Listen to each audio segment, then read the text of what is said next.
Hello everyone, आज है 18 नवंबर और आज इस वीडियो में हम बात करने जा रहे हैं उज्जीवन स्मॉल फाइनेंस बैंक के बारे में। 33 रुपये का शेयर है और आज भी आधे % का फॉल है। पिछले एक महीने में देखो तो भाई साहब लगातार गिरा है ये। 13% का फॉल है। एक्चुअली पिछले 10 दिनों से लगातार यहाँ पर गिरावट देखने को मिल रही है। एक महीने के लोवेस्ट प्राइस पर है और इवन एक साल के सबसे लोवेस्ट प्राइस पर है। लगातार गिरा है 60 रुपये से। अगर आप देखोगे तो बीच में अगर कोशिश भी करी है तेज़ी दिखाने की, ज़्यादा गिरा ये। कोशिश भी करी, ज़्यादा गिरा। थोड़ी बहुत भी कोशिश करी, लगातार गिरावट है। कहीं पर भी कोई सपोर्ट, कोई बेस इसने बनाया नहीं। नंबर्स इसके पिछले क्वार्टर के उतने अच्छे नहीं आए थे। इवन उससे पहले के क्वार्टर के भी जब रिजल्ट्स आए थे तब उन्होंने कहा था कि आने वाले क्वार्टर में जो उन्होंने प्रोजेक्शन रखा था वो कट डाउन करा हुआ था। बात करेंगे वीडियो में इस छोटे से बैंक के बारे में कि चल क्या रहा है यहाँ पर, और एक बड़ी अपडेट्स भी निकल कर आई, उसके बारे में भी हम बातचीत करेंगे। लेकिन उससे पहले अगर आपने अभी तक चैनल को सब्सक्राइब नहीं किया है तो प्लीज़ अभी इसे सब्सक्राइब कर लीजिए, क्योंकि आगे भी बहुत सारे वीडियोस हैं जो वो काफ़ी ज़्यादा हेल्प करेंगे। तो उज्जीवन स्मॉल फाइनेंस बैंक 33 रुपये का शेयर है, 40% का फॉल है यहाँ पर। और जहाँ तक बात करें 5 साल की, तो देखो ग्राफ इंटरेस्टिंग तो है। गिरावट आती है, लगातार आती है, फिर अटेम्प्ट करता है, फिर उसके बाद अगर आप देखो तो जनवरी 2021 से लेकर जो गिरावट हमें देखने को मिली थी वो जून 2022 तक चली। 1.5 साल तक ये गिरावट चली थी, 1.5 साल तक। उसके बाद इसने बेहतरीन तेज़ी दिखाई, उसके बाद 1.5 साल तक तेज़ी दिखाई इसने, ठीक है। लेकिन उसके बाद अभी अगर हम देख रहे हैं तो पिछले 11 महीनों से लगातार डिक्लाइन का ही फेज़ हमें यहाँ पर देखने को मिल रहा है। शायद कुछ टाइम और भी मिल जाए। और जो बड़ी अपडेट यहाँ पर निकल कर आई वो यही है कि देखो इनके जो ऐसे लोन जो भैया रिकवर नहीं हो रहे हैं इनके, ठीक है, जो इन यहाँ पर एनपीए में कन्वर्ट हो रहे हैं वो ये बेचने वाले हैं। तकरीबन 270 करोड़ का जो माइक्रो बैंकिंग लोन है वो बेचने का प्लान है उज्जीवन स्मॉल फाइनेंस बैंक का। यहाँ पर अगर आप देखो तो उज्जीवन स्मॉल फाइनेंस बैंक ने कहा है कि it look to sell 270 crore worth of non performing and return of micro banking loan. किसी को बेचेंगे, जो असेट रिकंस्ट्रक्शन कंपनी होती है उसको बेचेंगे ये। And of the 270 crore worth of loans, around 208 crore are non performing loans and remaining 62 crore loans had been write off by the bank.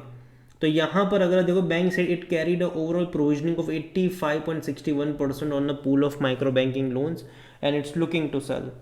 अब जाहिर सी बात है ऐसे लोन है जो रिकवर नहीं हो पा रहे हैं इनके और एनपीए में कन्वर्ट हो चुके हैं। तो करते क्या है कि भाई साहब फालतू में इस लोन की रिकवरी करने के लिए अपना मैन पावर ये लोग और अपना टाइम ये लोग वेस्ट करें, उससे ज़्यादा इनके पास ऑप्शन ये होता है कि वो इसको किसी को बेच दे, किसी असेट रिकंस्ट्रक्शन कंपनी को बेच दे। और मान लीजिए कि 270 करोड़ के वर्थ का लोन है, वो उनसे शायद मान लो कि 80 करोड़ या 90 करोड़ कुछ ले लेंगे और बाकी रिकवर करने के लिए उनको दे देंगे। जितना वो लोग रिकवर कर पाए वो उनका हो जाता है। तो सिंपल सा ये चीज़ें थे यहाँ पर चलती है।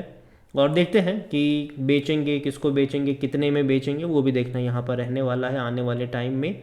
और यहाँ पर अगर आप देखोगे इस छोटे से बैंक में तो वॉल्यूम 96 लाख के आसपास के देखने को मिले हैं आज यहाँ पर, और 63 रुपीज़ के लेवल से गिरकर नीचे आया है। मार्केट कैप 6500 करोड़ के आसपास देखने को मिल रहा है। बैंक के बारे में अगर हम बात करने जाए तो भाई साहब इस बैंक में डिविडेंड के बारे में मैं देखो तो देखो अच्छा डिविडेंड पे आउट तो ये कर रहा है, उसमें कोई शक नहीं है। इस साल 1 रुपये 50 पैसे का इसने डिविडेंड पे आउट करा है। इवन पिछले साल भी इसने अच्छा डिविडेंड पे आउट करा था।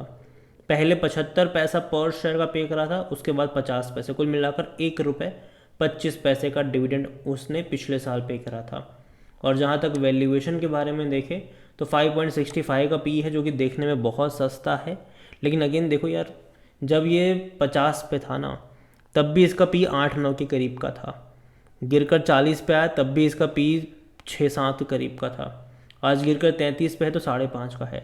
तो पी रेशो बार बार इसका सस्ता ही होता जा रहा है, क्योंकि देखो मार्केट सेंटिमेंट नाम की भी कोई चीज़ होती है। देखो मैं ये नहीं कह रहा हूँ कि बैंक खराब, बेहतरीन बैंक है ये, कोई शक नहीं है उसमें, अच्छा बैंक है ये।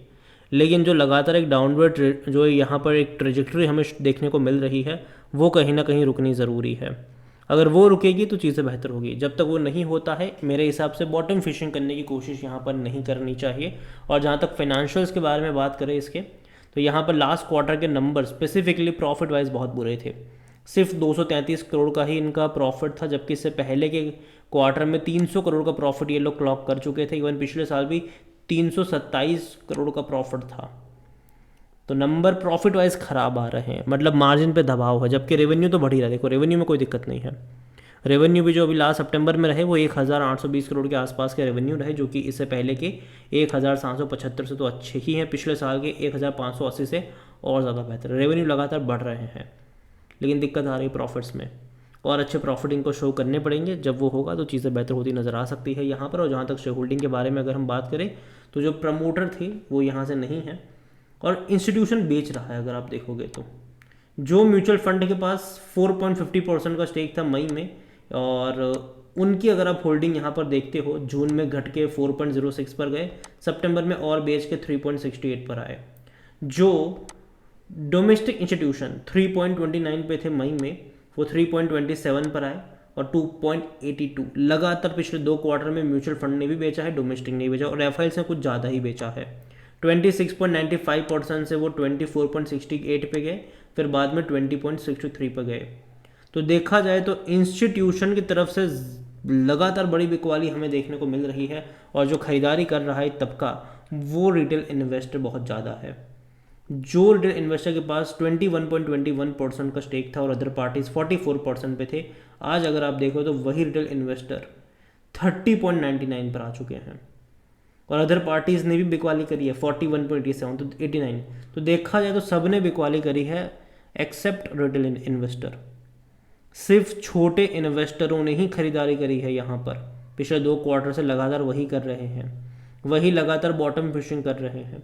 वरना इंस्टीट्यूशन भी बेच रहा है और अदर पार्टीज़ भी यहाँ पर बेचते हुए नज़र आ रहे हैं, जो कि अच्छी बात तो नहीं है। और जहाँ तक उज्जीवन स्मॉल फाइनेंस बैंक देखो तो अगर ग्राफ भी इसका देख रहे हो तो इससे पहले भी जब हमें 1.5 साल तक बड़ी गिरावट देखने को मिली थी, बाद में बड़ी तेज़ी दिखाई थी। यहाँ पर पिछले 11 महीनों से हमें गिरावट देखने को मिल रही है, कुछ टाइम और गिरावट देखने को मिल सकती है, लेकिन बाद में यहाँ पर ही मुझे लगता है कि कुछ टाइम बाद एक सपोर्ट, एक बेस बनेगा और वो वापस से तेज़ी दिखाने की कोशिश करेगा। लॉन्ग टर्म के लिहाज से मुझे ख़राब नहीं लगता है। अच्छा खासा डिविडेंड भी पे आउट करता है ये, जो कि अच्छी बात है।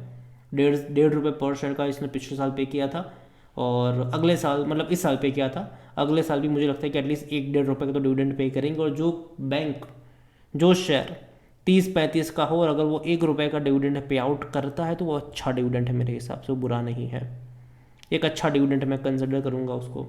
ओवरऑल अगर मैं ग्राफ देखूँ, अगर मैं इसकी ट्रेजेक्ट्री देखूँ तो डेफिनेटली डाउनवर्ड से कहीं ना कहीं किसी ना किसी लेवल पर एक सपोर्ट, एक बेस बनना यहाँ पर ज़रूरी है। जब तक वो नहीं बनता दूर बैठो और तमाशा देखो। अगेन ये मेरा पर्सनल ओपिनियन है, कोई भी इन्वेस्टमेंट एडवाइस नहीं है ये। मेरे हिसाब से जो इम्पोर्टेंट लेवल यहाँ पर हो सकता है वो शायद 25-30 रुपये के आसपास का हो सकता है, जहाँ से इंटरेस्ट आ सकता है बाइंग का। अगेन ये मेरा ओपिनियन है, कोई इन्वेस्टमेंट एडवाइस नहीं है ये। वीडियो को यहीं पे एंड करता हूँ। पसंद आया हो तो लाइक करो, शेयर करो, चैनल पर अगर पहली बार है तो प्लीज़ सब्सक्राइब करें। और उज्जीवन स्मॉल फाइनेंस बैंक के बारे में आप क्या सोचते हैं वो भी आप मुझे कमेंट में लिख के बता सकते हैं। Thank you.